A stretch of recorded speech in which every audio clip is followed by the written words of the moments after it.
Nggak tahu. Aku nggak. Kalau aku tahu. Wayang Chinese gitu kan. Cuma setauku di Indonesia nih sekarang udah nggak ada, udah jarang.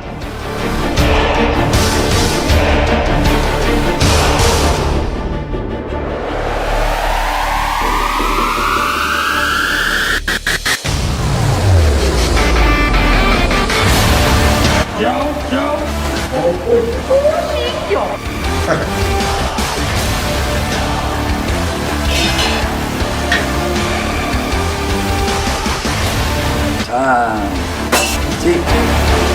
Nah. Oh, satu. Oleh karena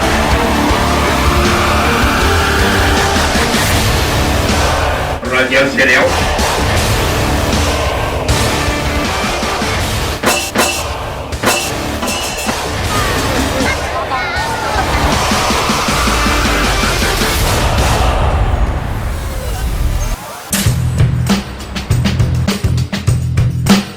Belum banyak masyarakat Indonesia yang mengetahui adanya kebudayaan wayang potehi. Masuknya budaya Tionghoa ke Indonesia belum bisa diketahui secara pasti. Beberapa ahli mengatakan bahwa Tionghoa datang pertama kali di daerah Singkawang. Namun ada pendapat lain menyatakan bahwa bangsa Tionghoa mendarat di daerah pesisir Pulau Jawa. Walau demikian, menentukan daerah dan waktu pertama kali Tionghoa masuk ke Indonesia masih memerlukan penelusuran lebih lanjut. Sejarah Tionghoa di Indonesia sangat panjang. Bisa dibuktikan di beberapa tulisan yang sampai saat ini masih tersimpan di Tiongkok. Catatan-catatan ini mencatat perjalanan bagaimana bangsa Tiongkok, orang Tionghoa itu datang ke Nusantara. Itu bisa dibuktikan awal-awal abad permulaan Masehi itu kan juga ada perjalanan ini seorang biksu Pasien, biksu Buddha itu beliau sudah mencatat bagaimana kondisi Nusantara dan bagaimana kondisi orang-orang Tionghoa yang sudah bermukim di Nusantara. Jadi ini membuktikan bahwa secara tertulis itu sudah ada persentuhan orang Tionghoa dengan Nusantara, terutama di daerah-daerah kota pelabuhan di Semarang, Surabaya, dan Jombang. Nah, perkembangannya mungkin dari Surabaya atau dari Semarang itu otomatis kan akan semakin lama kan dari pesisir itu kan akan menuju ke tengah. Akhirnya di Jombang ini kan berdiri paguyuban Wayang Potehi Huhean, dibawa oleh seniman-seniman dari Cuanju, dari Hokkien.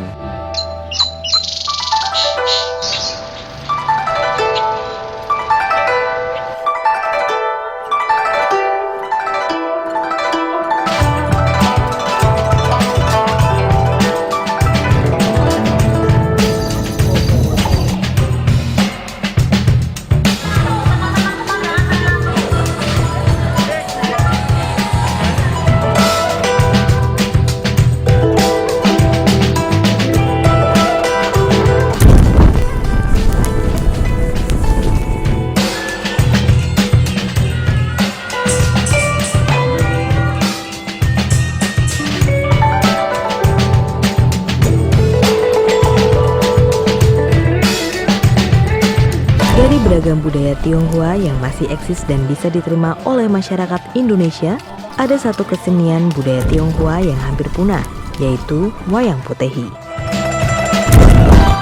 Potehi itu artinya boneka kantung tangan.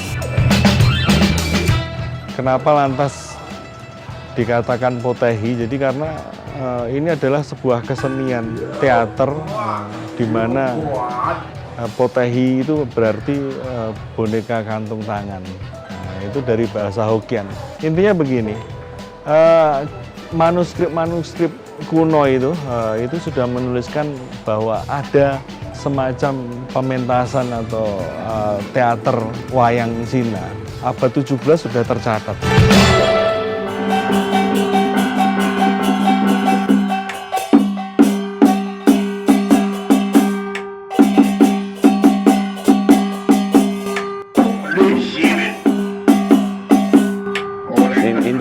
Indonesia, first of all, people speak Bahasa Indonesia and not the Hokkien, Fujian dialect. In Indonesia, more of the original way of performing has been preserved. So in Taiwan, people perform standing like this, and in Indonesia, they're sitting, which is the more original, older way of performing. Demikianlah sebagai pengumuman dari dalam Bambang Sutrisno.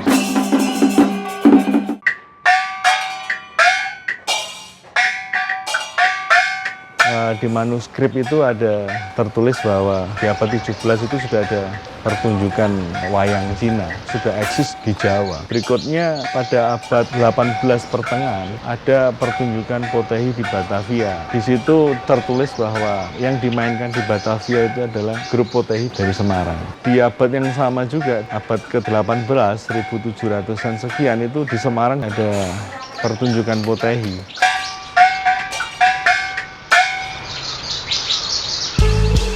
Maupun para pegawai juga demikian, itulah yang aku. Pementasan wayang Potehi tak sekedar untuk hiburan, tetapi ada tujuan lain yang menjadi alasan wayang Potehi bisa bertahan sampai saat ini. Ya, kalau begitu, selalu kau jangan. Tujuan pementasan wayang Potehi itu satu, karena acara pementasan wayang Potehi itu adalah acara ritual. Kebanyakan di setiap kelenteng mereka mengadakan Potehi itu karena kesatu acara ulang tahun, seperti di sini Kongco gitu ya. Kalau orang Jawa bilang Mbah Buyut.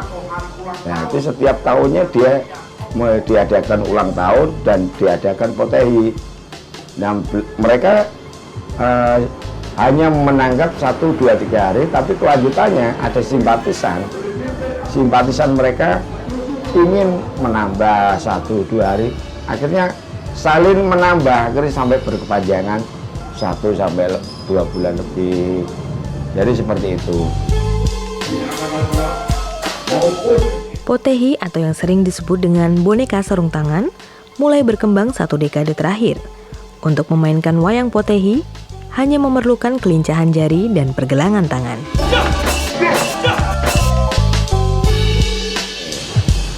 Ya kan, ini jari telunjuk.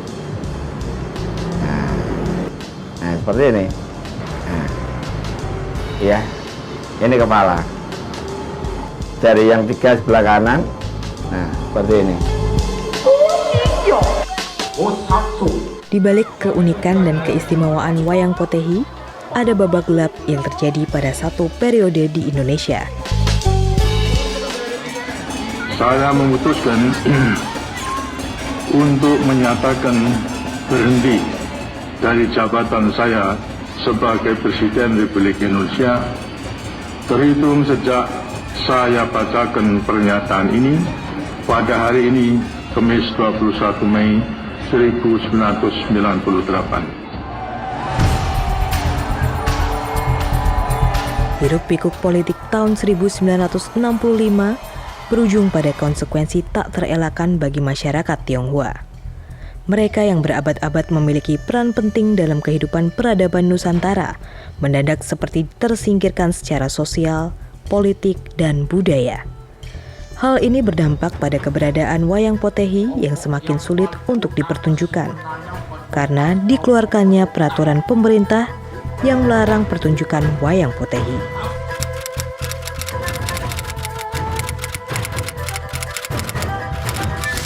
Setelah diterbitkannya larangan-larangan itu untuk kegiatan-kegiatan di kelenteng sangat dibatasi. Jadi seperti juga pementasan wayang Potehi, barongsai, apa-apa yang berbau Tionghoa kan dilarang.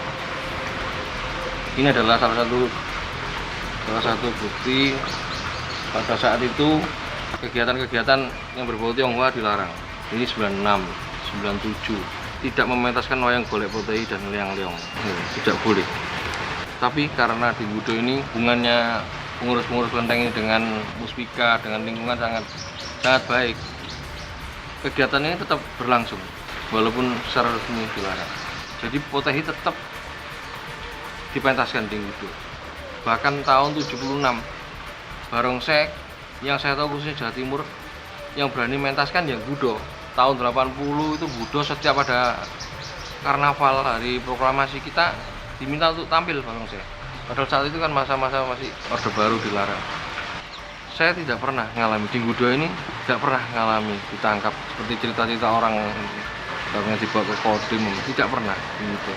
Bahkan salah satu saksi mengatakan bahwa kelenteng yang tidak pernah ditutup itu Ngudo dan Probolinggo. Itu dari salah satu tentara Tionghoa, dia cerita pada saya. Dan cerita dari senior-senior saya pengurus kelenteng juga ngomong, Ngudo tidak pernah ditutup. Kalau Pak Harto saya tidak boleh. Masih mengenai apa itu namanya bau-bau Tionghoa, bau Cina. Boleh dimainkan, tapi di ruangan tertutup. Karena ya itu gara-gara di stok.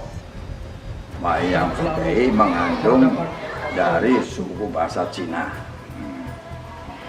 Pada bahasa Indonesia. Bahasa Cina disaling dengan bahasa Indonesia. Masih tidak boleh karena simbol-simbolnya. Ada yang 8 dewa, itu tidak boleh, itu mengenai Cina. Itu gitu. Jadi kita orang ya gimana lagi, sudah terserah pada mereka lah.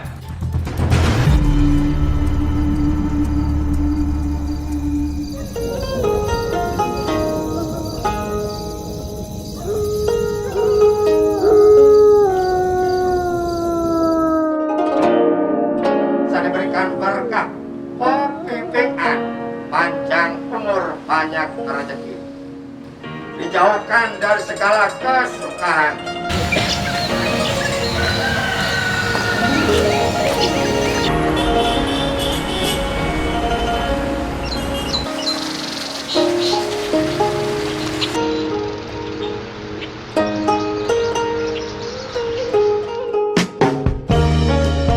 Setelah dicabutnya larangan 1967, eksistensi wayang Potehi perlahan mulai berkembang kembali.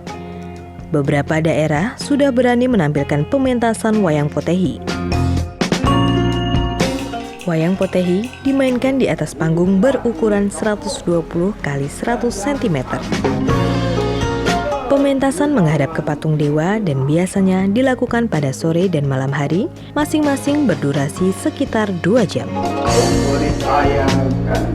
Yang saya ceritakan ya kurang lebih sekitar ada kalau 40 cerita ya. Dari cerita sejarah sampai dari cerita kome-kome yang saya beli di Lowaan, saya ceritakan.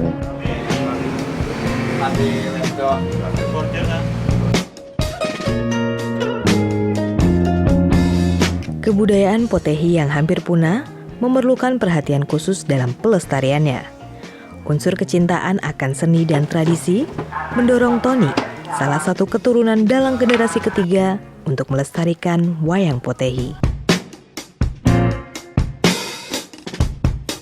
Kakek saya dalang, bapak saya dalang. Kakek saya dalang dari Tiongkok, dari Chuanqiu, provinsi Chuanqiu, Hokkien Chuanqiu. Itu asal mulanya Potehi di sana.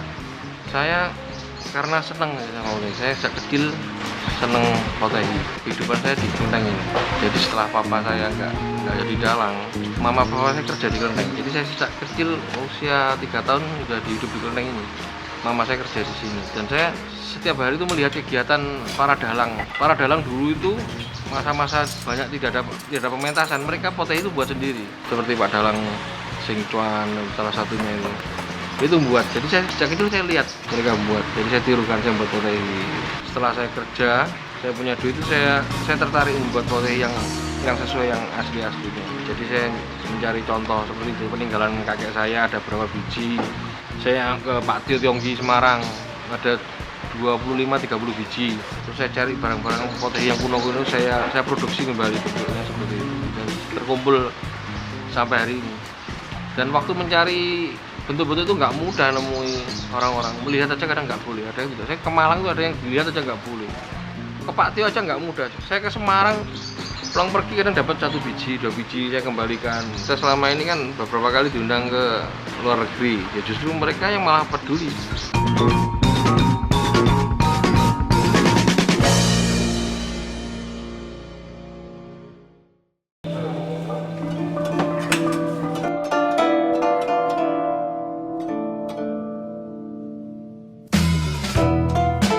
Saat ini pertunjukan wayang potehi tidak hanya diminati warga negara Indonesia. Hal ini terbukti dengan banyaknya undangan dari luar negeri untuk mementaskan wayang potehi, diantaranya Jepang dan Taiwan. Of course, I wanted to meet Mr. Tony. We did a research on potehi in Malaysia, Singapore, Myanmar, and Indonesia, and Taiwan. So all the potehi groups outside China. Music is very much the same. Yes. So the music, the stories, the puppets, the stage are all very much the same.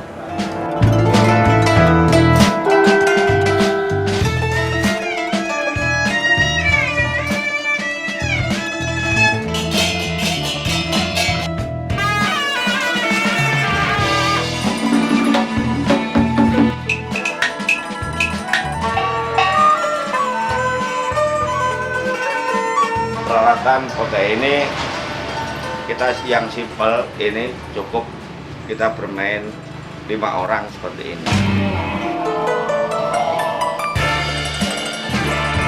Salah satu kelenteng yang sampai saat ini masih aktif mementaskan dan konsisten dalam upaya melestarikan wayang potehi adalah Kelenteng Hong Sang Keong di Desa Gudo, arah barat daya Kota Jombang, Jawa Timur. Di Desa Gudo juga akan dibangun sebuah museum yang akan diisi dengan koleksi, proses produksi, dan regenerasi dalang wayang potehi.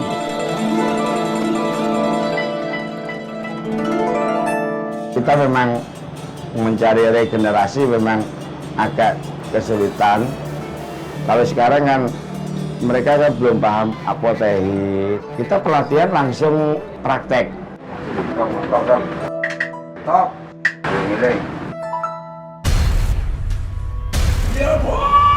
Di zaman yang semakin maju ini, masih ada generasi muda yang peduli dan mau melestarikan warisan budaya dari para leluhur. Seperti Edo dan Leo, salah satu generasi penerus yang tertarik untuk mempelajari wayang potehi. Waktu lama, saya jadi asisten dalang aja sudah 2 tahun. Saya generasi ketiga.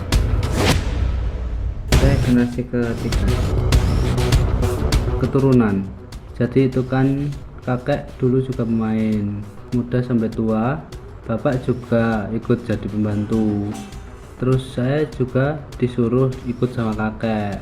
Juga tertarik dengan wayang potehi. Akulturasi budaya antara Cina dan Jawa dibuktikan dengan dalang dan pemain musik wayang potehi yang sebagian besar adalah orang Jawa. Inilah salah satu harapan bangsa Indonesia, bahwa akulturasi budaya bisa terjadi secara alami tanpa ditunggangi kepentingan politik. I think it's coming to life again. My main hope is because there are many shows in temples, but I hope there will be an audience. So I hope there will be more people who go and watch the stories. Ya, harapan saya sih banyak orang yang peduli dan mementaskan. Dengan banyak pementasan akan tumbuh pemain-pemain baru. Marilah kita uri-uri budaya potehi ini. Kita pun juga siap karena ini budaya. Banyak filsafat yang kita tahu di sini.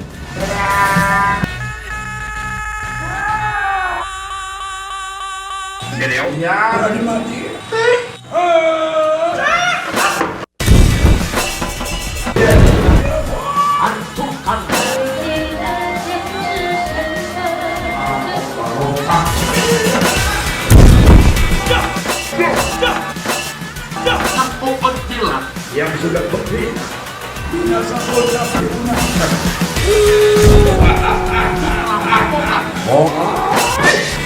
Sampai jumpa di lain kesempatan. Terima kasih. serahkan kau punya kepala padaku.